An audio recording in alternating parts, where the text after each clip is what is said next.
សុំឲ្យថ្នាក់ដឹកនាំនិងមន្ត្រីពាក់ព័ន្ធជួយដោះស្រាយបញ្ហាជ្រូកឲ្យច្បាស់លាស់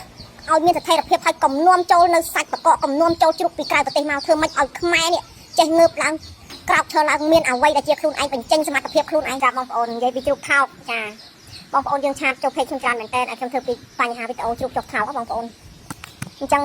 ខ្ញុំក៏មានចិត្តចាលំបាកដែររាល់ថ្ងៃគិតច្រើនដោយសារតែយើងអ្នកចិញ្ចឹមសត្វនៅស្រុកខ្មែរហើយជ្រូកកំពុងតែខ្ទុះជំងឺខ្លាំងហើយចុះថោកទៀតអញ្ចឹងខណៈពេលនេះបងប្អូនប្រជាកសិករដែលចិញ្ចឹមសត្វជ្រូកនឹងកំពុងតែរងទទួលការខាតចាជាដំណំគ្រប់ចាបងប្អូនដែលយើងអ្នកចិញ្ចឹមសត្វនឹងទាំងអស់ចិញ្ចឹមជ្រូកនឹងទាំងអស់មិនថាអ្នកចិញ្ចឹមខ្នាតតូចខ្នាតធំអីគឺទាំងអស់ខាតមិនថាខ្ញុំមិនថាគេបងប្អូនប៉ុន្តែរឿងកន្ទោះហើយចំណីអត់មានចុះទេចុះតែសាច់ជ្រូកហើយចំពោះខ្ញុំជាអ្នកចិញ្ចឹមជ្រូកនេះបងប្អូនណាខ្ញុំនិយាយចេញពីចិត្តស្មោះរបស់ខ្ញុំចានិយាយចេញពីចិត្តពិតហ្មងអ្នកមិនថាអ្នកកាប់ជ្រូកមិនថាអ្នកចិញ្ចឹមជ្រូកទេខ្ញុំចង់ឲ្យបានចំណេញដូចគ្នាខ្ញុំអត់មានចង់លំអៀងថាឥឡូវយើងចិញ្ចឹមជ្រូកចង់បានតម្លៃថ្លៃហើយឲ្យអ្នកកាប់គ្នាខាតអត់គឺចង់បានតែរស់ទាំងអស់គ្នាយើងអ្នកចិញ្ចឹមក៏បានចំណេញក៏បានរស់គ្នាអ្នកកាប់យកទៅក៏បានរស់ចាចិញ្ចឹមជីវភាពគ្រួសាររៀងៗខ្លួនទៅនឹងប្រទេសជាតិយើងរីកចម្រើនហើយអញ្ចឹងគឺខ្ញុំតែងតែមានអារម្មណ៍បែបនេះចាមិនចង់ទៀមទាឃើញជ្រូកឡើងថ្លៃបាន10000ទៀមទាទម្លាក់ឲ្យជ្រូកចុះនៅ80 85អានឹងបានសុបាយចិត្តកុំនិយាយបែបនេះគឺវាខុសចា